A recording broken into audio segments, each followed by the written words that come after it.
Good evening, everybody. Tonight we're going to be talking about UFC 317. If you could, please, on your way in, hit that like button. And if you're not subscribed, please subscribe. I'm going to try my best to get my subscriptions up a little bit this year and hopefully get up to a couple hundred, and then I can start having a little bit better of a production here. Sorry about that. I had to adjust my camera. Um, so hopefully we can get there this year. With those of you that have been, looking forward to watching my videos every week. Um, it's been a little bit harder on me to put them out lately, just because I've been working more. Uh, anyways, enough about that. Let's get into this card. Um, And we did have one fight fizzle out today. I haven't done research on what happened. I'm assuming that it was the McVeigh fight versus Ewert, or whatever his last name was. I believe he had some weight cut issues. I don't think he ever made it to the scale, though, or if he, because it didn't say that he missed weight. It just said that he had some issues. So maybe he wasn't going to come close to weight or something. I'm not sure what happened there. Or maybe he got sick. Who knows? But that fight is off. So we're going to start the night off with Joanna Diniz versus Elvin Hines. This fight here, I think the line's gotten a little bit out of hand. Diniz is now minus 345, and he should win this fight. He's going to have a humongous advantage on the feet. Hines is not very good on the feet, but this line is basically telling me that that's where they expect it to stay. And possibly it does.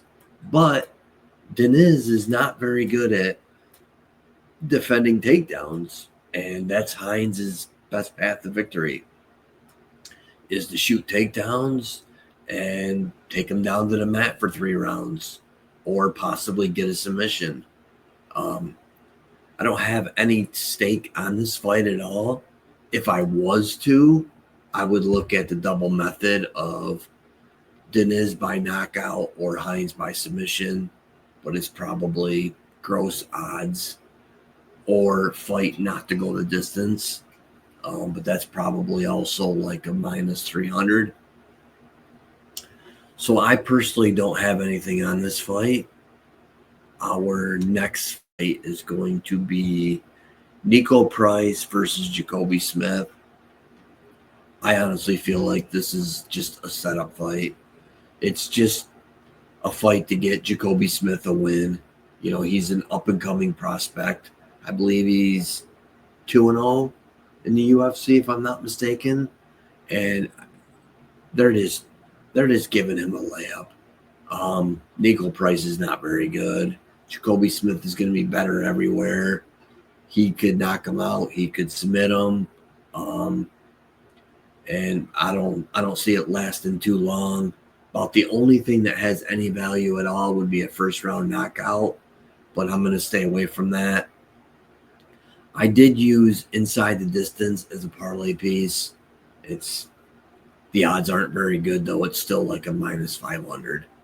So, those odds are pretty bad. I mean, he's minus 2,100 on the money line, I think, something like that.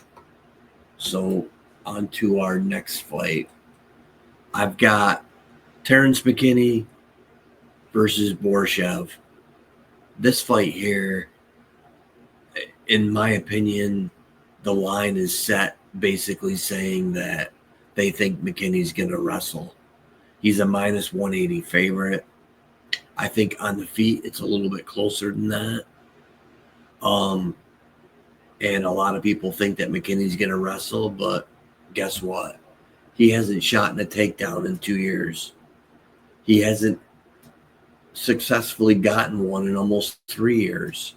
He's fallen in love with his striking, and it's not bad, but but he's first rounder bust.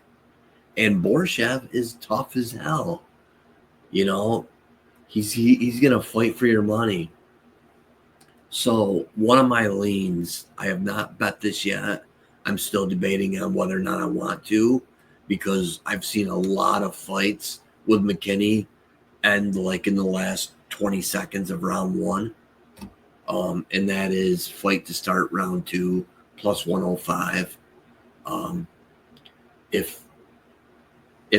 But I will say this: if Borshev survives round one, I would probably immediately look at the money line on Borshev. If McKinney wins round one and we start round two, I will be running to my phone to put money on Borshev on the money line, as long as it's plus money. That's probably what I'll do with this fight. I probably will not make this fight to start the second round wager just because of that. And I do have fight over a half a round at a minus 310, I believe it is, as a parlay piece. That I like a lot. 16 out of their 18 combined fights in the UFC have made it past the halfway point of the first round. Even though McKinney has like 9 first round finishes in his UFC career, 8 out of those 9 are after the halfway point of the first round. So I like that a lot as a parlay piece. And then on to our next fight. Vivian Araujo versus Tracy Cortez. Honestly, I really thought this line was off, but I could be wrong. I did a half a unit on Araujo beginning of the week at a plus 205. I still think that she's competitive in this fight, but I am leaning more towards Cortez getting a 29-28 unanimous decision. So what I'm going to do is, rather than taking Cortez by decision at minus 225, I'm going to take fight to end by unanimous decision at minus 250. So I'm going to pull that up. And this is a parlay piece. Normally, fight to end by unanimous decision, we all can use them as a single, but in this fight here, I can't. So what I'm doing is I'm taking this parlay piece, minus 250. I'm parlaying it with the McKinney-Borshev fight over 0.5 rounds, and you combine them together, it's a minus 117. And I will pull that up at the end and go over it once again in more detail at the end of my video when I pull up all of my plays together. I'm just trying to pull them up as I'm going also, or at least talk about them, I should say. So on to our next fight. We've got Hyder Emil versus Jose Delgado. I'm actually leaning Jose Delgado. I think he's going to be faster. I think he's going to be the slicker striker, the more accurate striker. I think he's going to be a little bit better on his feet than Emil is. But Emil is a junkyard dog. He's tough as hell, tough as nails. This is another fight where this may not be the last time these two meet up. You know, they're both undefeated prospects. And, you know, it's going to be interesting to see which one comes out on top. I do lean the over, and I do like the Emil plus 3.5 on the point spread. That I do like. I don't have any stake on this fight at all. So it's not like I'm sitting here saying, you know, I'm on Emil, I'm on Delgado money line. You know, it's a 2-unit wager or whatever. Nothing like that. It's just a lean. And On to our next fight is Jack Hermanson versus Gregory Rodriguez. Now, this fight here, I do have something on. And here's what I got. I got fight to end by unanimous decision plus 140. And I've got a hard lean on Jack Hermanson to win this. I believe he's still a plus 180. Rodriguez is going to excel in a fight to where it's chaotic. It's crazy. He's marching forward. I don't think Hermanson's going to allow him to do that. I think Hermanson's going to dictate where this fight goes. And if Hermanson decides to make this a boring fight, he will. He doesn't care how he wins. He just wants to win. And that's what I see happening here. I think Hermanson dictates where it goes, and I lean towards him as a big underdog or a decent size underdog, but I definitely like the over. The over's minus 145 to go over 2.5 rounds. So we're getting some pretty good plus money on fight to end by unanimous decision at plus 140. So I like that a lot. I've got a unit on that to win 1.4 units. So on to our next fight. We've got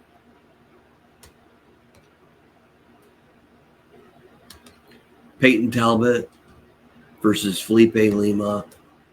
This is basically striker versus grappler. This is another fight where it's two young prospects. And this may not be the last time we see these two fight. And I think Talbot's definitely going to have an advantage on the feet. I just don't think he's going to be able to keep it there. I think Lima is going to grapple him. And one look that I may be looking at that I haven't done yet is Lima's takedowns. I believe they're over 1.5 is like a minus 180. So if I played that, I would definitely be pairing it with something else. Actually, I might end up playing that. Over 1.5 takedowns for Felipe Lima at a minus 180. Maybe I'll pair it with the over 1.5 and see what it gives me. It probably won't help it out too much. Or I'll pair it with something else. But yeah, I like that a lot. I also like Lima on the money line. I think Lima's just going to end up. I think he's going to end up getting takedowns and getting ground control time, and I think that's how he's going to win this fight. I think he's going to win 2 out of 3 rounds. I don't think he's going to finish him. I mean, he very well could, but I don't think he's going to get a finish. And I see him winning a unanimous decision. And then we've got Beneil Dariush versus Renato Moicano, better known as Money Moicano. And as he says, I need money. And I'm leaning towards Moicano. I think he's just going to be slightly better everywhere. And, he's just going to be a little bit better of a striker, a little bit better movement, a little bit better if it goes to the mat. And it's another fight that I lean towards at least the over 1.5. The over 2.5 is a minus 110. It might get a little sweaty, but I don't hate that either. I don't have any stake on this fight though. I didn't put anything down on either side. I'm trying to be more selective on my wagers.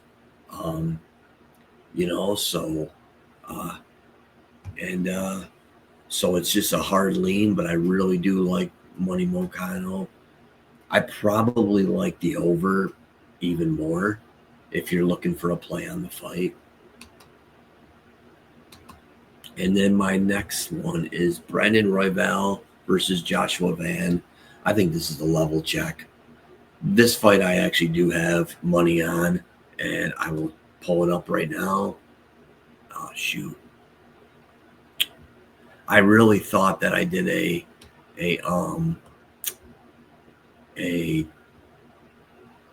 a banner that would scroll across the bottom of the screen, but I must have forgot to click on that. So on the Royval versus Van fight, here's my play. It's Royval money line and the over 1.5 rounds plus 160. I think this fight goes all 3 rounds. So I think Royval is just going to be a little bit better on the feet. I think Van is going to still try and come forward and, create a lot of chaos and, be a pressure style striker marching forward, almost similar to a Charles Oliveira on his feet, where he's just going to be coming forward. And, but I think Royval is just going to be a little bit, just going to be technically better everywhere, especially on the feet. And if this fight by chance goes to the mat, it's going to be Royval taking Van down to secure a round. Or, I could very well see that happening. I like Royval a lot here, especially if you want to just do the money line. He's still plus 100, plus 105 range on the money line. But I think the over 1.5 is pretty much a layup. And to give me another 60 cents of juice, sign me up. I'm all over it. Royval, money line, over 1.5 rounds, plus 160. Love it. On to our next fight. It's going to be one of our 2 championship fights. We've got Alexander Pantoja versus Kai Kara France. Kai Kara France is going to bring some power. He's definitely got that.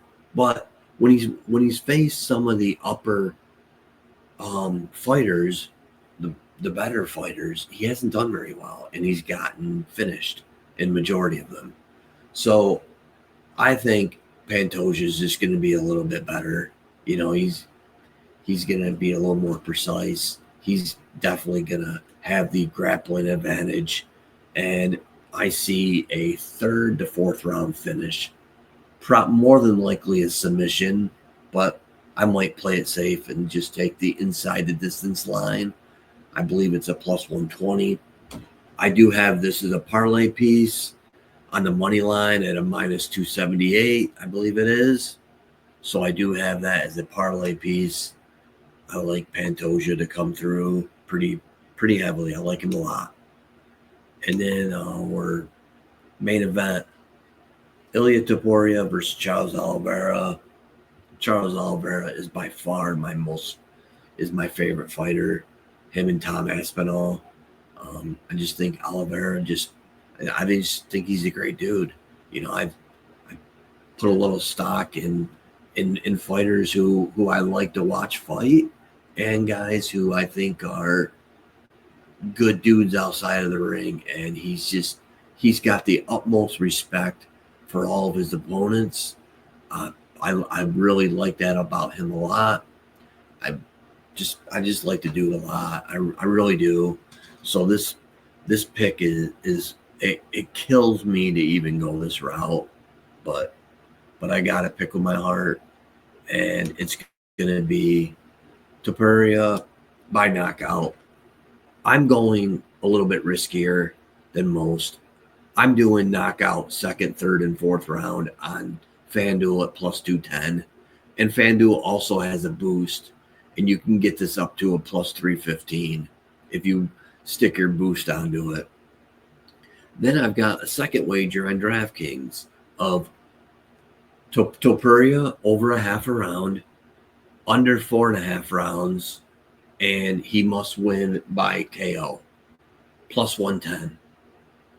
This kind of like covers you a little bit in case it goes, in case it's finished in the 1st round, but maybe towards the end of the 1st round type of thing. And both of these wagers, as long as it gets out of the 1st round, you could also hedge them like with the over 4.5 if you want, or even fight to start the 5th round. And fight to start the 5th round right now is a plus 300. The over 4.5 is now a plus 370.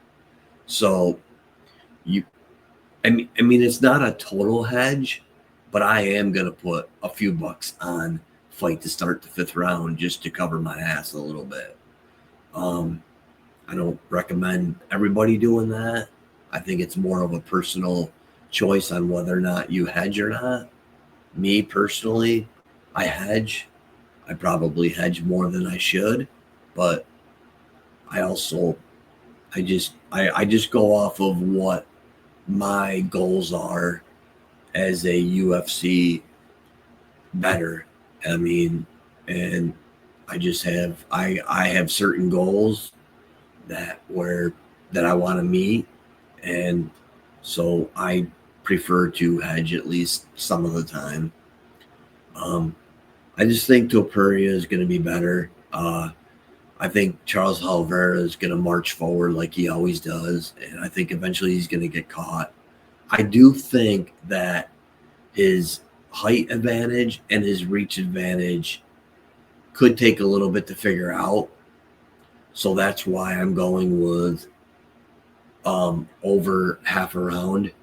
That's why I'm doing Topuria second, third, and fourth round, KOs rather than first and second round. If you prefer, you can get rounds 1, 2, and 3 on FanDuel to end by knockout at minus 105.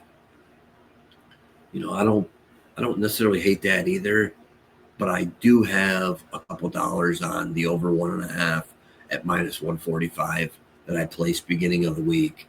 Um, I kind of just placed that, not thinking the fight through, just being a huge Charles Oliveira fan.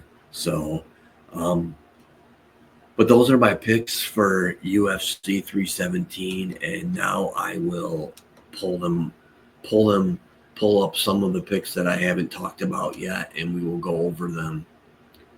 So my singles are, which we've seen all my singles. My singles are Brandon Royval, money line, over 1.5 rounds, plus 160. Ilya Topuria, over a half a round, but under 4.5 rounds. And he must win by KO, plus 110. KO in rounds 2, 3, and 4, plus 210. McKinney start round 2. Like I said, that's a lean, plus 105. And like I said, also maybe a better wager would be if McKinney wins the first round to bet Borshev money line if it makes it to the second round. Then the Hermanson Rodriguez fight to end by unanimous decision, plus 140. Then here are 3 parlays that I played, and then I'm going to talk about one that I don't have on here also. And the 3 parlays that I played are Hermanson and Rodriguez over 1.5 rounds, Talbot Lima over 1.5 rounds, and Royval and Van over 1.5 rounds, plus 106. I've got 1.5 units on this as of right now. This is probably my favorite parlay of the week. And once again, if you get to the Royval Van parlay piece, you could hedge the other side and make profit either way. So I got 1.5 units on that. And then I got Cortez Aro fight and by unanimous decision, and McKinney Borshev over 1.5 round, minus 117. I like this one quite a bit. I got 1 unit on that. And then we got Topuria money line, Pantoja money line, Smith inside the distance, plus 100. Shop around. You might find a better line. I did that on Bet Rivers, and they don't always have the best lines. So that's what I did for that. And I'm trying to see if I can find something real quick here before I end this. On a Hail Mary well, it's not really a Hail Mary. It's kind of a midi, whatever you want to call it. It's not really a complete Hail Mary. But I ended up playing 4 unanimous decision props. I ended up playing the Hermanson fight versus Rodriguez to go to unanimous decision. The Talbot Lima fight, go to unanimous decision. The Royval versus Van fight go to unanimous decision, and the Cortez Araujo fight go to unanimous decision. That was a plus 1,200. If you add the Charles Oliveira fight that start round 2, it makes it a plus 1,700. I mean, I literally just threw a sprinkle on this. Like I think I got maybe $6 or $7 on it, where the payout's going to be like $100 if it comes through. If it gets down to the last leg, then I'll throw $20 on the other side to guarantee myself a little bit of a profit either way. So I've been just trying to throw these together, just for a fun little parlay. I just don't see as many unanimous decisions this week as we have had in the last 2 weeks. The first 5 fights, 4 out of the 5, I think, are going to end inside the distance. So they were kind of a little bit tougher to come up with this week.